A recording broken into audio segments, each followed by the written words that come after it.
Hello, everyone. Welcome. Thank you so much for joining us for this special webinar. My name is Nejra Sumic, and I am a member of the Storyteller Collective and the Senior National Field Manager for We Are All America. Before we get started, a few brief housekeeping items. This session will be recorded, and the recording will be sent to you all after. We will also have a Q&A section for some dialogue and discussion at the end. So if you have any questions, you can type them in the chat box. To start off, I'm going to give a little bit of an overview about the Storyteller Collective. So this is an initiative of people in the United States who have experienced forced displacement and believe in the power of sharing their perspectives, their experiences, and expertise and stories for social change. It's co-led by the Refugee Advocacy Lab and Refugee Congress, and with partner support from Weave Tales, Refugees International, Refugee Council USA, USA for UNHCR, and We're All America. The collective is rooted in a deep belief the refugees themselves are the most powerful messengers for advancing the moment for the rights of displaced people. The collective started off as a small, with a few members in March of 2021, and today there are more than 90 members from across 30 states in the country. So we're excited to host this event in celebration of and during Welcoming Week, which is an annual campaign and celebration to showcase the movement of communities striving to be more welcoming places for all, including immigrants. So the hashtag We Will Welcome Pledge highlights small acts of welcome that all of us can do to help everyone in our communities feel more welcome, such as getting to know your immigrant or refugee neighbor, or perhaps volunteering at or donating to your local refugee resettlement agency, or local faith community, or school in support of immigrant refugee communities, supporting immigrant refugee owned restaurant or business, or sharing your personal testimony of connection and welcome. You can sign the pledge anytime throughout this event, and we will also share the link post webinar. So that being said, I am going to turn it over to our wonderful and lovely panelists who are going to introduce themselves. So I'm going to start out first with Kateryna. So I'll turn it over to you to introduce yourself. Good evening, everyone. My name is Kateryna Bikir, and I live currently in Wisconsin, Eau Claire, and I'm originally from Ukraine. I came to the United States at the end of 2022 because of war in Ukraine. I do feel at home right now, but it was not always. And I feel like I have to share my story and support other people who going through transition, who trying to establish their new life and restart their life. And I'm a psychologist, so I'm advocating for mental health. And currently I started a program here now coaching. It's business, I would say, for refugees and immigrants to help their transition and start new profession in the United States. I'm happy to share my story, and that's it. Thank you, Kateryna. Teddy, let's go over to you. Hi guys, how are you? Thank you for your time today. My name is Teddy Muktady. I am originally from Indonesia, and I moved to New York 4 years ago with my husband because as a proud gay Muslim, we cannot be proud and loud gay and Muslim in my country, Indonesia. So that's why I'm here. And then I'm also part of the members of the Refugee Storytellers Collective. Because of Refugee Storytellers Collective, I am now have a small online community called SALT. It's like Southeast Asian LGBTQ plus together for queer around the globe, specifically from Southeast Asia. Thank you so much. Thank you, Teddy. It's lovely to have you here. Anita, we'll turn it over to you. Hi, hello everyone. So my name is Anita Omari and I live in Connecticut. And I'm originally from Afghanistan. I came to the United States in 2023. So I joined the collective in March of this year, and it has been such a meaningful space for me to connect, share my story, and work alongside others to build welcoming communities. I'm excited to be here today and I look forward to our conversation. And for me, storytelling matters because it is one of the most powerful ways for human connect, understand, and remember. So I would like to turn it to our next panelist. Thank you, Anita. And last but not least, Qudrat. Hello everyone. Thank you so much for being here with us today. My name is Qudrat Wasefi. I'm also from Afghanistan. I'm a composer, trumpet player, and musician. I moved to the United States in 2022, I guess. Yeah. And I'm a new member of Refugee Storytellers Collective. And I'm so happy and excited to be sharing my story, experience, and what it means to leave your home, and what it means to start everything from scratch again, in a new place, in a new environment with new people, and everything around that. Yeah. Thank you so much for your introductions to all of our speakers. Now we're going to go ahead and turn it over to a panel discussion with all of you. With the hashtag We Will Welcome Pledge, highlighting small acts of welcome that anyone can do. My question for you all is, when was a time you felt embraced and welcomed in your community, and what or who made you feel at home in the United States?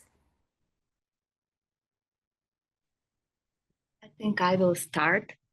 So we came to the United States, me, my husband, and our 3 kids through United for Ukraine program.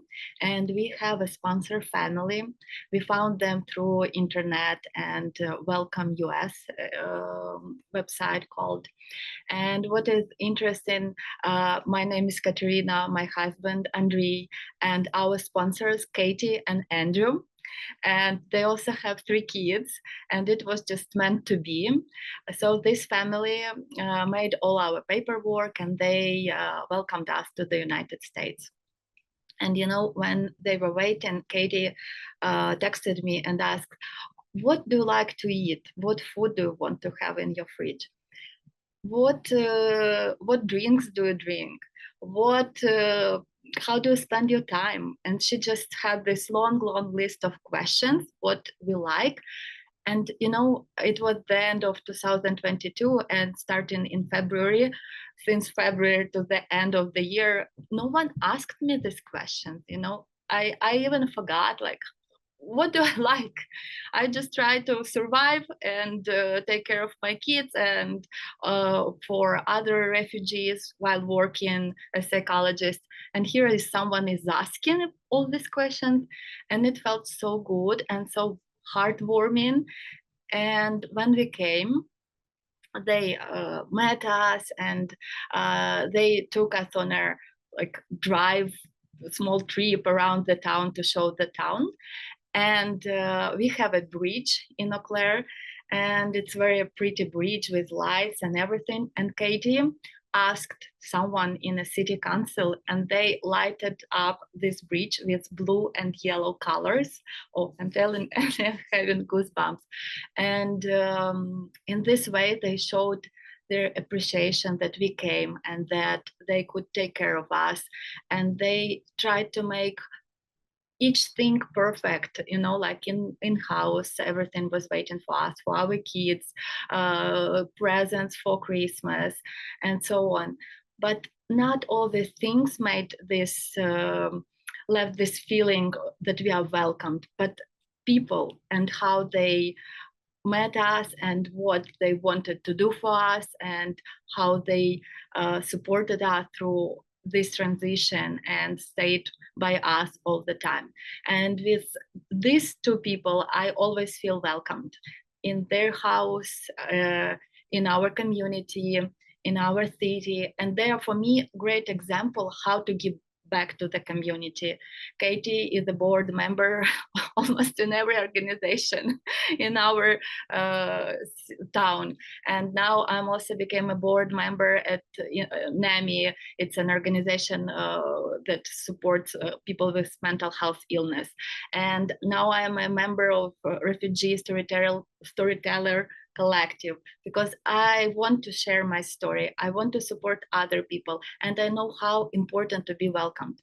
And also, when I came, I started to work in school, and what was interesting, I worked at English second language teacher. So I was that point who welcomed people from other countries, and like it was amazing to meet refugees from Afghanistan, from Africa, from Ukraine, from other countries, and just understand them on different level and be able to welcome them in different ways, to connect with the organization that I knew, with resources, with all wonderful people around, like with churches, with anything what they needed. And I'm happy that I have this opportunity, and I'm grateful that I can be around people who do the same. Thank you so much. I think I'm gonna be next. So the first time I felt really welcome was in Elmhurst, Queens. Neighbors smile. I remember 2021 at that time. They said hello, and I could just be myself without hiding because I put the pride flag in the front of my door. Who cares? So that was big for me because I grew up in a fear. At first, I didn't think my landlord will accept a gay couple like me and my husband, but ours was kind. She's very nice. Even though people in the building didn't know each other much, there was a small Indonesian community that helped us in the beginning until now. And for me, that meant a lot. And also, what who made me feel at home in the US, of course, my husband, for sure. He's my anchor, but also my queer immigrant community and organization like Refugee Storyteller Collective that give me space to share my story like today. They remind me that I am not alone, and then that here I can build a home too, I hope. A home. Thank you. It is my time, I think. Yes. So, yeah, I know I have shared this story before a lot, and it might feel familiar to some of you. So I apologize if it sounds repetitive, but the truth is this remains the best answer for this question. And because it really captures the moment when I feel truly welcome, so I feel it is important to share it again. One of the most meaningful time I feel truly welcome was when I first arrived in the United States. A close friend of mine who worked as a nurse helped me navigate so many part of my new life, helped me find job. My first job encouraged me to continue my education, and even taught me how to drive. She was also by my side during my pregnancy. When I came to the United States, I was pregnant and I was alone. My husband wasn't with me that time because he wasn't able to get his visa. So I was alone. And 5 months pregnant when I get to the United States. So this friend offering emotional and practical support, this simple but powerful act of kindness has made me feel less alone. And they give me hope and give me hope that I could build a life here. That experience showed me that welcome is not about big gestures, but about small, consistent act of care that remind you that you belong. Yes.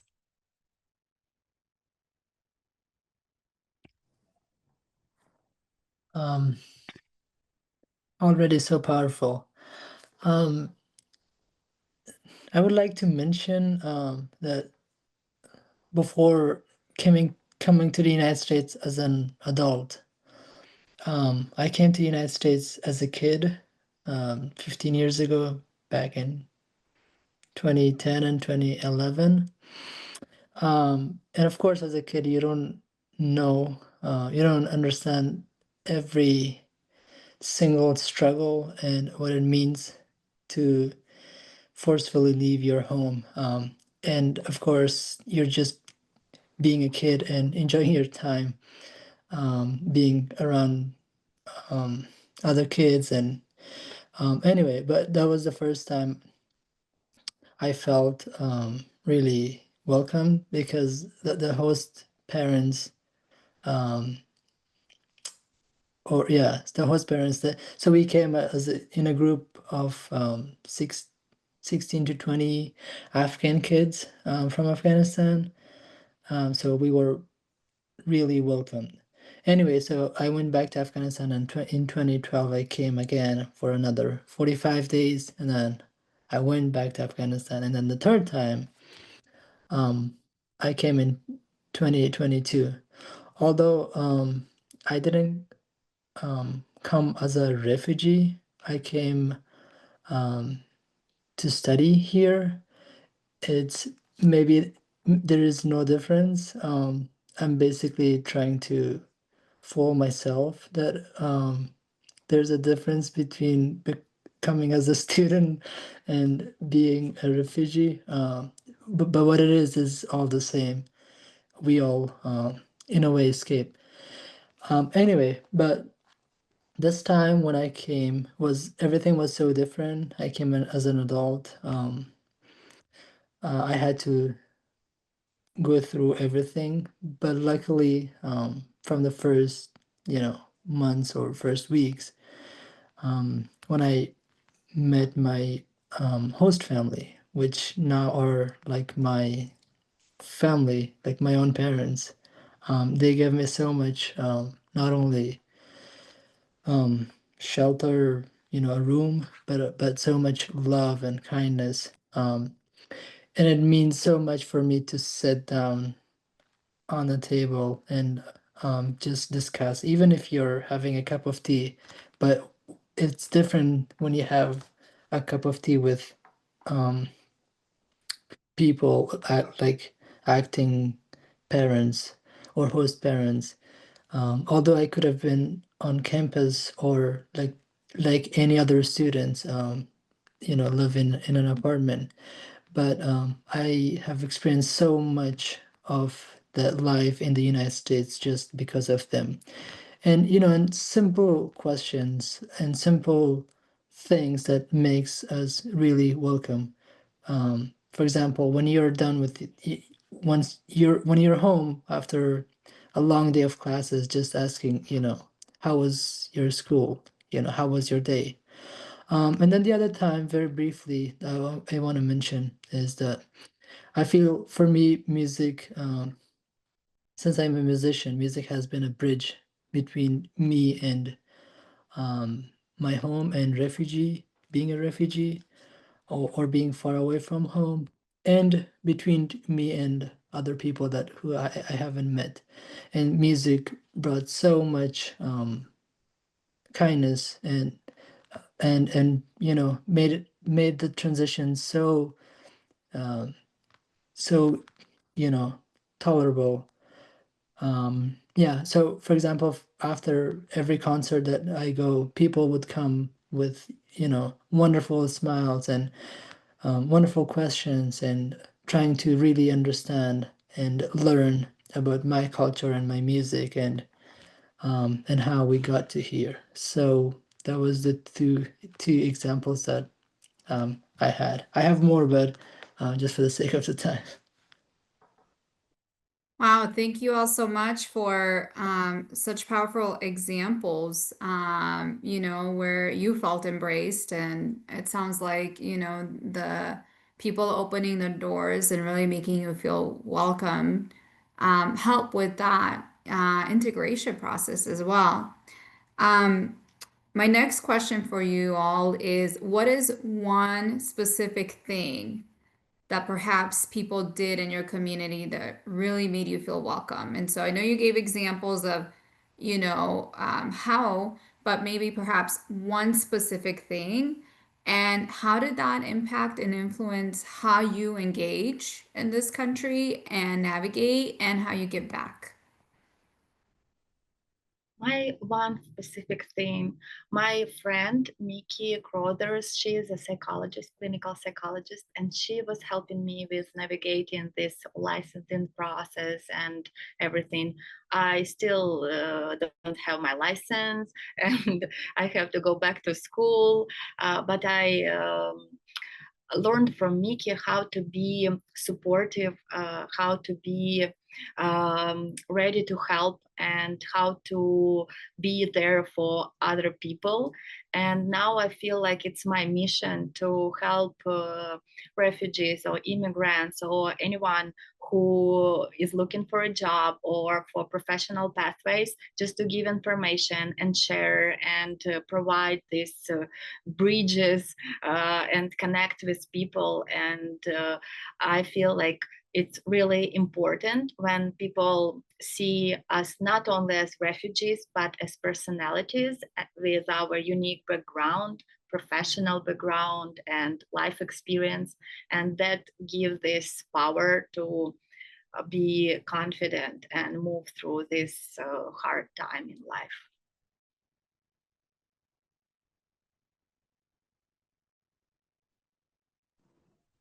Okay, I think it's me. For me, it wasn't big things. It was a small and simple. People just listened to my story without judgment.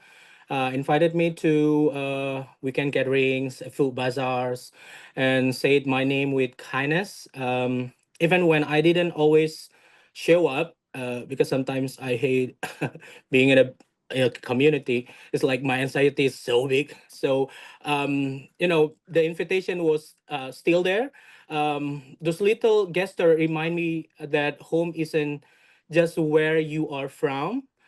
It is the people who make space for you. And every time I join it, the laughter, the food, the language, it felt like family, and also like home away from home. And what is the impact and influence, and to give back, like I said before, because I was welcome, I wanted to do the same for others. That is why I founded SALT, a Southeast Asian LGBTQ plus collective in New York City. It is online community for queer people from the Southeast Asia who's still in region, and also the diaspora like me. I also keep sharing my story because I want others to feel the same safety and acceptance I once felt. When we feel safe, we find the courage to help others feel safe too. But I know this country right now, it's hate me because I'm part of the LGBT community, but who cares?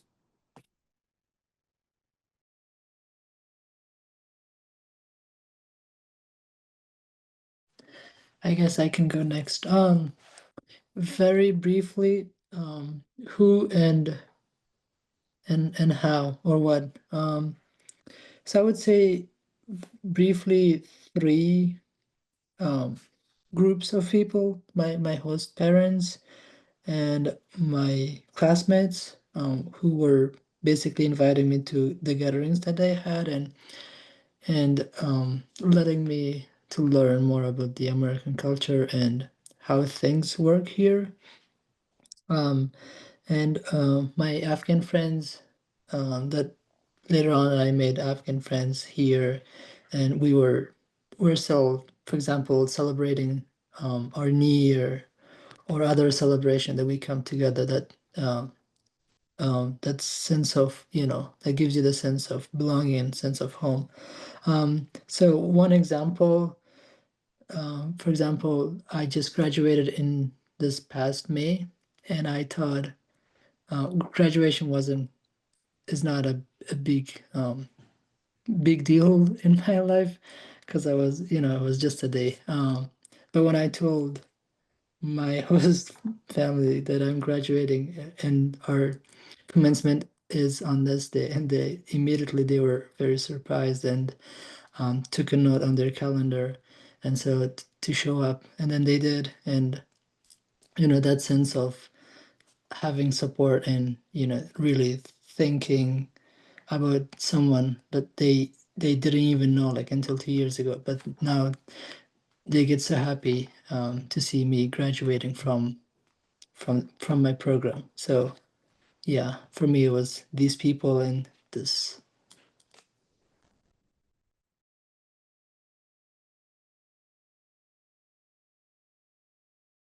So I'm sorry.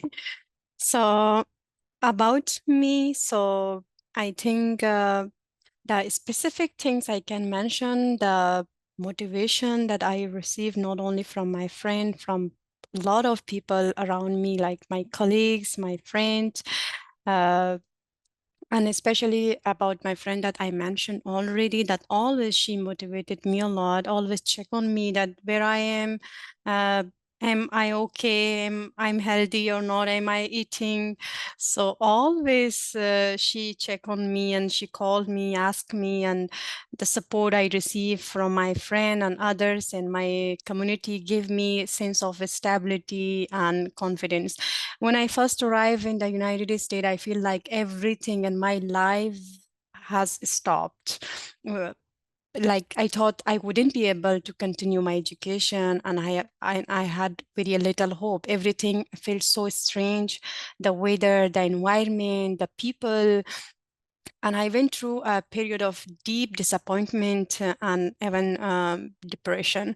I wasn't able to do much at that time. And then I met a close friend who changed everything for me. Her motivation, compassion, and support give me hope. Because of her encouragement, I started my master program and eventually began working in a very compassionate way to support others. Now, every day, I try my best to create a better tomorrow than my yesterday. When I first came here, I wasn't able to imagine this future for myself. But today, I'm applying the same determination and effort that I tried to put into my future back in Afghanistan to build a meaningful life here. That experience has deeply shaped the way I give back. I want to be that source of encouragement and support for others that my friend was for me. Wow, such powerful statements. And I love how us former refugees like downplay our wins, like Qudrat, you graduated, you know what I mean? And Anita and like Teddy, I love your courage and tenacity and boldness of being like, who cares? I'm here, like this is me. And you are who you are, right? Yeah. So the theme of this year's Welcoming Week is, as I mentioned earlier, stories we share and the value and importance of sharing and listening to personal stories from people with lived experience of forced displacement and how that facilitates greater understanding across our communities from all backgrounds. It's especially crucial in the current divisive climate and political climate. So knowing the current moment that we are in, my question for you all is, what are some of those challenges you see around welcoming today? And how have you seen communities navigate that to welcome newcomers or people who have sought refuge in the US in today's political climate? So I think I can go first.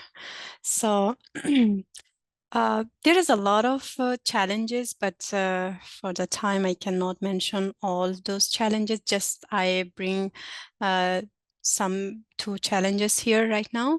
So welcoming today, comes with many challenges. One major barriers is access to English classes. Many newcomers, especially those who have just arrived, cannot find classes at the times they need. They often put their names on long wait lists, and for months there are no available spots. For women with children, the lack of childcare or daycare support make attending classes even more difficult. Despite this all challenges, I have been inspiring responses from the community people's once people become aware that there is refugee and immigrant that need English classes, many volunteer to teach and provide support. Other help by offering childcare for women, so women can attend classes. This act show how communities can step up when they recognize the needs of newcomers. And storytelling is also very powerful. When people hear directly from a refugee about their experiences, struggles, and also hopes, it breaks down misconception, build empathy, and encourage more inclusive action. So while the challenges are real, the willingness of individuals and organizations to help make a big difference in helping newcomer feel supported and welcomed. I can go next. In my community, we expected during 2025 250 refugees. But because all programs were shut down, we got only like around 50 people, and it was at the end of last year. And we did not get any refugees this year. And I think like another big thing, like this, even people cannot get here. They were waiting for years, and now they just stuck in a limbo or refugee camps, and it's awful. Another thing, what I see, it's bias. When people just don't want to even to get to know refugees or newcomers and just ask, how are you? We are lucky to have all these people that we were talking today about, but not all people have them.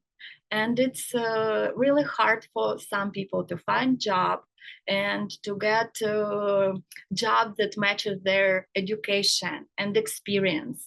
And even simple jobs, I've heard stories when people were denied because they speak in other languages as a first language, not English. In a warehouse, like you even don't need to speak a lot in warehouse, you just carry boxes. And I think it's very hard when we go to these questions, what Anita said, like especially with panelists come with kids and they have more needs, like not just, I feel like if I would come by myself, it would be so much easier. I don't have to worry about my kids and take care of them and pay all these bills, because I like, it's okay if I will not have dinner, but it's not okay if I am responsible for my kid and I want as a parent to provide the best life. And that's what wants each parent who comes here as refugee, immigrant, or newcomer to the United States. And I think what we can do just to be aware of this bias and to be open, and maybe even as refugees from different cultural backgrounds and different countries, unite together and give helping hand to each other, in not to look at what where you came from and what is your past. We are here now and we can be together in this story, and we can create welcoming story and support each other with all resources that each of us has and bring to the communities. Saying me next. So as an asylum seeker, one of the big challenge today is the vision. Immigrants and refugees are often used as scapegoats in politics. I also feel it inside immigrants communities.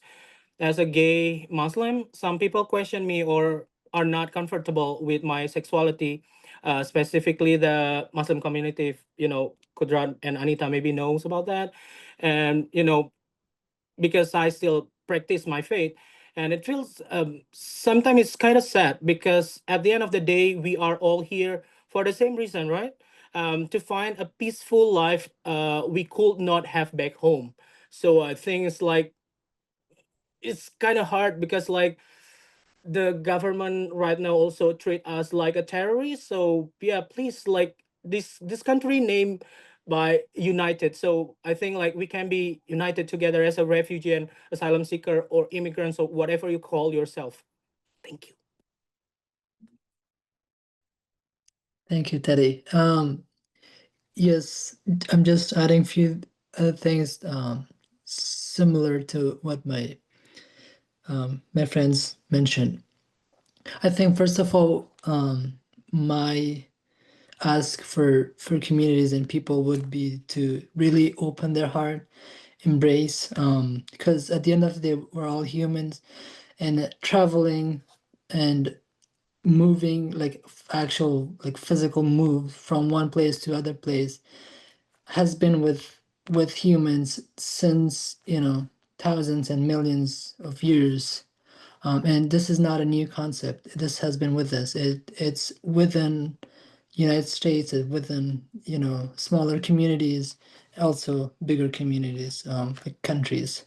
And countries is not that old concept, but traveling is a very old thing that human beings that we are doing and dealing with it, whether it was for climate change, for different reasons, but this has been with us since very beginning with humans. I would also say understand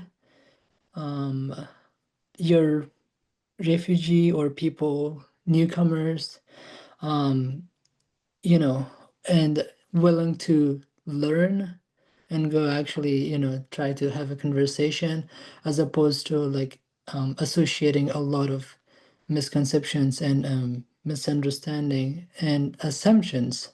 For example, what Teddy has mentioned, like let's not associate every criminal act to immigrants, because that's a very classic and very cliche way of doing things. That politics and governments, and unfortunately that also led into the people, found the way into the people, that it's very easy to blame, oh, refugee did this, oh, a Muslim is a terrorist. I'm not a big supporter of any religion, but let's understand, like, not all, of course, like it, let's say humans, this person specifically did this act, and not associated with immigrants, because that what it does is hurt the entire refugee community. Also, in a very like small scale, very small, very simple thing, you know, if nothing else, if we cannot support, we cannot care, if we cannot help, if we cannot listen to them, at least don't um not at least not to add any negative, and any misunderstanding and misconceptions or assumptions that, oh, they didn't have these kind of culture or whatever in their countries and they're here. Well, first of all, United States is a country built by refugee and immigrants. And lastly, really very simple thing, just a simple smile. Don't even, if you want not to speak to any immigrant and refugee, that's okay. Just a simple smile, like that makes, you know, someone's day really better. So this is what I all ask for. Thank you.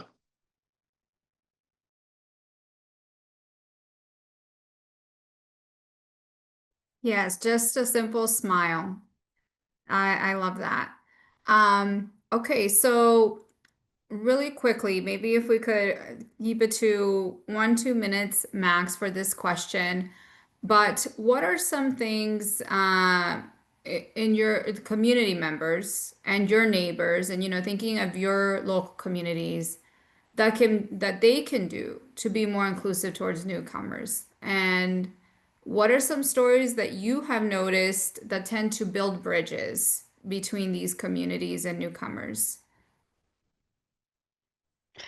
I think, okay, Kateryna, go ahead. Last year, when I worked at school, I organized meetings for EL families, it's English language learners. So parents could come to school and spend time with kids and with other immigrants and refugees. And it was very powerful, and we had huge turnover. Like we had events, 50 people, 27, 30 people, and it's in our school where we had 30 students. English learners, I mean. I feel like just invite to events, just to give this opportunity to join some groups and be a part of a group. It's about inclusivity. Like, I include you, I invite you to my backyard, I invite you to the concert, I invite you to the library, in any place. Like, I invite you to the coffee shop. And I think it's very simple and very powerful to start invite people somewhere and include them and give them opportunity to be seen and heard and present, and just include it to different community events, see different opportunities, not to stay in their problems and suffer from depression and anxiety, because a lot of refugees do have a lot of anxiety right now. Some of them, they even can go outside because they watching these videos about ICE and about what can happen. And I feel like we can reduce the stress just being more kind. And what Qudrat said, simple smile. But I give you another recipe. Invite people out somewhere, just talk with them and ask their story, and learn how to say hi in their language. And it will be a huge thing. People like to share their stories and their language, culture. And I think like this will embrace all refugees. Thank you. So I think I can go ahead. So about this, I wanted to mention that they don't need to just do a very big act. We need just very small act. Like I can give some example. I walked to the different store. I saw the woman or man door looking at my dress and say, "Oh wow, very beautiful dress you wear." So, and when I heard this, I got so happy. Oh, really? Oh, thank you so much. They saw my son with me, and oh, your son is really beautiful like this. So, however, they know that I'm refugee. I'm not American right now. From my dress, the way I talk, the way I just get up. So they know better that I'm not American. I'm refugee, and maybe I'm immigrant. So when they shared some news about Afghanistan. Oh, we heard about Afghanistan. Afghanistan has this good place or this kind of good things. Like they shared this kind of thing, and then they admitted that we love Afghani food. They brought some Afghani very popular food like kabuli palau, mantu. So, oh wow, it really surprised me, and I love to just continue conversation with that people. So this kind of thing, I don't need that they have to act very big. They do something very big for refugee and immigrant that they feel welcomed. They need just small, like Qudrat also mentioned it, that just small smile. It also makes somebody happy. Just this kind of thing we can do. I remember when I was in a hospital, it was my son birth time, yeah. So one of my friend come to me to visit me. She come first and knocked the door and entered to the room and told me, Anita, my husband is with me. I know you are Muslim. You covered your head. I was sure that maybe at this time, because you are admitted, you are not covering your head or these things. I come first to just organize you, prepare you, and then I will call my husband to enter. Oh, amazing. This is so amazing for me that somebody else that not sharing the same religion with me, taking care of my religion, taking care of me, that I'm not in the good condition. So I think it is so amazing stories. And this kind of a story, if we share with the people, I believe they inspire, this story inspire others to continue this kind of small act with people, with refugees, especially with the immigrants. Thank you.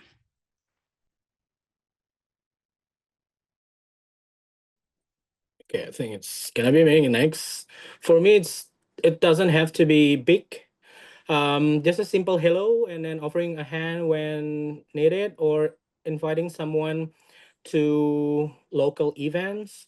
Like small gesture carry a strong message, like you are seen and you are welcome. And the story that I noticed, it's the story that built bridges, are the ones that show our shared humanity, about family, resilience, and the need to belong. When people hear that my husband and I just want to live in peace, I think it resonates. Everyone understands to desire to protect love and family. Stories like that do not just connect us, they open hearts and build empathy. Thank you. Yes, similarly to Kateryna, I believe events can bring a lot of knowledge and awareness, and building, a better community around this matter. So, for example, not only that other people can host events, but I personally believe that also we can organize events. For example, we have hosted events, concerts, where we basically asked musicians to perform alongside Afghan musicians in solidarity with Afghan musicians. And then we're playing all Afghan music. Some of them we don't even speak our languages, each other's languages, but we share music. And through the powerful powerful language of music, sometimes we don't even need to speak to one another in a different language. Music is our international language. So we come together and we play music, and they really appreciate us, for the awareness that we bring in. For it's not only like, oh, you should, you know, you need to organize an event to understand about me, but also I'm organizing so you understand and learn about myself and my culture that I'm coming from. Thank you all for your reflections. Now we want to turn it a little bit to the audience and open it up for Q&A. And also perhaps hear from you all if you have any reflections or something that stood out to you from what our panelists were sharing. So feel free to type it in the Q&A box, and we're going to monitor that. And while you're typing in, one question that did come in, I don't know which one of our panelists that wants to answer, is what gives you hope and what makes you want to keep sharing your story? So I don't know if one or two folks want to answer this one. Can I answer this question? I feel like hope is very important when for our resilience, and there are a ton of psychological research on this topic. And hope helped us overcome adversities, helped us to our post-traumatic growth. And I feel like we should talk about hope, and even such panels and conversation like today, they can give hope to other people. I feel like when I'm sharing with others about my story, and then I can do something, people also start believing that they can do. If I can handle something, they also can. And the same, I'm inspired by other people. I learn from them how to be resilient, how to overcome hardships, and how to move forward no matter what. And that's a power of storytelling and everything, because we can share our hope. Can I also answer it? Oh, okay. For me, what gives me hope is seeing how small acts of kindness can change everything. When a neighbor say hello, when friends open their homes, and when a community makes space for someone like me, like our beautiful community, it reminds me that change is possible. Also, my husband give me hope. My queer community, immigrants friends give me hope. And every time I see someone welcome a newcomer, I believe a safer and kinder future is still within reach. I hope. Thank you, Teddy. Okay, we have one more question by Bahati, and his question is, in the current political atmosphere, what messages do you have for Americans who do not understand your journeys? That's a really good question. Someone want to take a stab at it? I can try to answer this. It's a very difficult and wide question. I think everything that our friends mentioned and shared today, but start from very simple things. Just try to understand. Try to read about different countries and try to understand. For American people, try to see your lives first of all, and people in the United States, and then try to match or understand how other people. So basically, what I'm trying to say is the situation that all these immigrants that they are coming from. It's not that they. I can speak for myself. Like United States was never. I like to travel to visit United States, but it was never on my radar to come and to be able to live here. Like never ever. I would never expect or believe that I'm gonna leave my home and I would live somewhere else. Like that's not. Everyone loves. We love our home. We love places where we grew up. We spend time, our childhood. We have memories, and Kateryna maybe can speak more from the psychology, perspective. But for me personally, like I wouldn't exchange anything with my childhood and the time that and memories that I made, the friends that I made. So the fact that everyone is here, it's not, some of them may like, love United States so much that they are willing to take all those risks. But to some of us, it's not that because we hate our countries, but it's because we have no other choice and we need to do something, or why we are here. Thank you. So we have one more question in a comment. So I want to get to that question really quickly because we're almost at time. So this is from Angelica, and I believe this is for the women panelists on this. So Kateryna or Anita. The question is, so really quickly, if you could address this, do you think there is a difference between immigrant women and men, specifically when you're trying to rebuild a professional journey? Do either of you want I to? can speak about this because I had like already 3 jobs in 3 years, professional jobs. I was a teacher, now I'm psychology instructor in a community college. I completed my teaching certification, school counseling certification. I got a grant for that. I would say that I got much more opportunities here as a woman than I had in Ukraine. And no one asked me any time during interview how many kids I have. No one ever asked and questioned my professional abilities because I have kids or I have family or I have my personal goals and my personal life. And they only wanted to know how professional, how good professional I am and what I can do for the organization. And I think that as women, we have all power and all opportunities to get anything what we want, and education, profession, and yes, we have barriers like additional maybe care for kids, and especially if it's common in our cultures, but at the same time, we have other organizations and other women who are ready to support each other. And I think it's a power, and we can get there if we know where we're going and what we want to do.